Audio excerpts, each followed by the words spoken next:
I want to take us to our fifth need, and that's growth. Now, everyone has a need to grow, and Tony Robbins will often say, if you're not growing, you're dying inside. And what we're really talking about is our need to develop ourselves emotionally, intellectually, spiritually, anything that, will expand us. And, the world is always expanding. Everything's always growing. And so when you get in that rhythm of growth, you have a lot of benefits. So that's why it's one of the driving needs. Jenny, I think when you took the quiz, was this your need? Yes, this was the one that rose to the top. And since then, I've been able to see it in myself, for better or for worse. It's something that I've been paying attention to. And it's so insightful just knowing this one thing about a big part of who I am. That's great. So, well, because positively, it can make people who have a high need for growth very interesting. They're interesting to others because they have so many things to share, new things all the time. And they're often seen as leaders on the subjects they've studied. So usually if they've studied something, they've grown to a certain point with it before moving on, which could make them even seem like experts. And that's a really positive attribute of growth.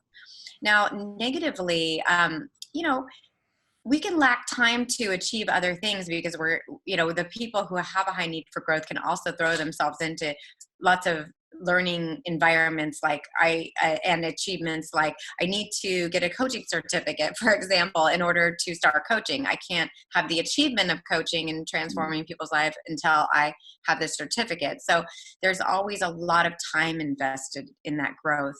So that's it's great. It's just that, if we're achievement oriented, we have to be mindful of the amount of time that we spend on growth and not on actually implementing our goals. That's so good. That's so good. And it's so funny.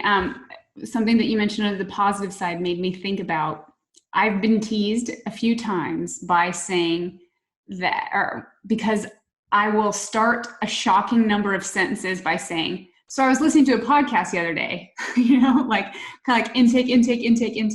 And I found that there are some points in which I just need to stop the intake and actually be with myself and not always be in this growth learning mode. But then also what's interesting is I've seen that sometimes I'll get annoyed if I feel like we're having to cover the same ground over and over again, we should be moving forward. So I don't think I would have ever thought that those two things might be related to one part of my personality before engaging with this system. So I just want to say thank you. It's been so insightful for me. That's great. I appreciate you sharing that, because I think that these kind of insights are what makes this program impactful, because we can start to be aware and, like I said earlier, have that consciousness as we go through life and observing ourselves.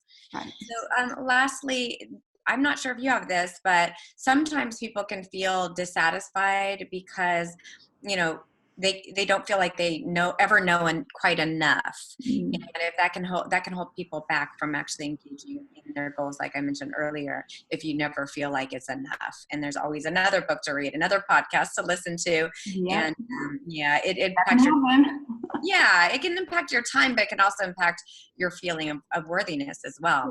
Sure. And because of that, people with this high need can also not give themselves enough credit for what they actually do know. Yeah. Wow. Powerful.